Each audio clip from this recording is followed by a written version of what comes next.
Welcome back to our continuing series of discussions of all 27 amendments to the United States Constitution. I'm Dr. Mark Sherwood, your next governor of Oklahoma. With your help, we will retire Kevin Stitt in the GOP primary on June 28th. We are now getting into the home stretch with amendments passed after 1920. The three we'll look at now were the last ones before those ratified in the post-World War II era. Amendment 19. Now this one prohibits the denial of right to vote based upon sex. Ratified August 18th, 1920. Now we have perhaps all read about Susan B. Anthony and the suffrage movement. The effort to secure the vote for women took nearly 100 years, and she did not live to see the passage of this amendment, unfortunately. Today, there's really no point of contention over this issue that all United States citizens of legal age residing in the United States are entitled to the concept of one person, one vote. Now that legal age was changed from 21 to 18th by the 26th Amendment in 1971, which we shall discuss later.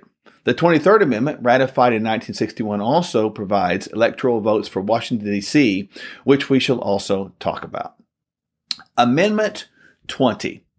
Now, this amendment changes the dates on which the terms of the President and the Vice President and of the members of Congress begin and end to January 20th and January 3rd, respectively. States that if the President-elect dies before taking office, the Vice President-elect is to be inaugurated as President.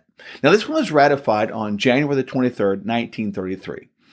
It may surprise some today that January 20th was not always Inauguration Day. It was previously March 4th.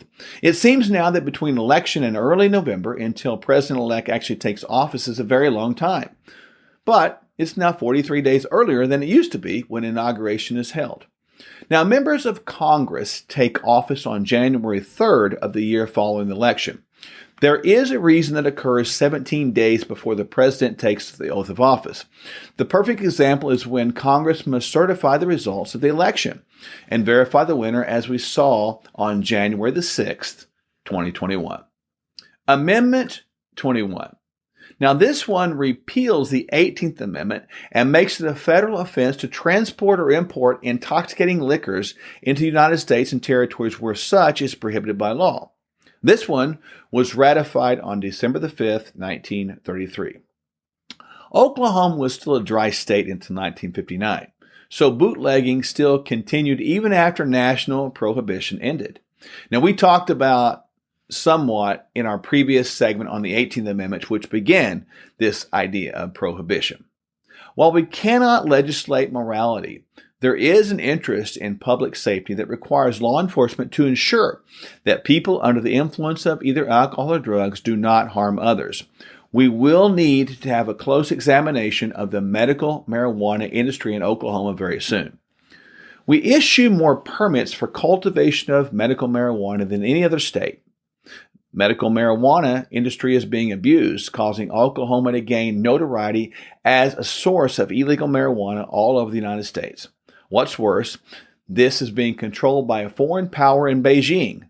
The Chinese Communist Party is purchasing agricultural land and wreaking havoc all across our state, and this must end. It will be one of my first priorities as governor. Kevin Stitt has been asleep at the wheel. While he wastes state tax dollars in frivolous lawsuits and attempts to influence federal legislation against the tribes, for example, who are our friends, he ignores the threat posed by the Chinese Communist Party all over Oklahoma.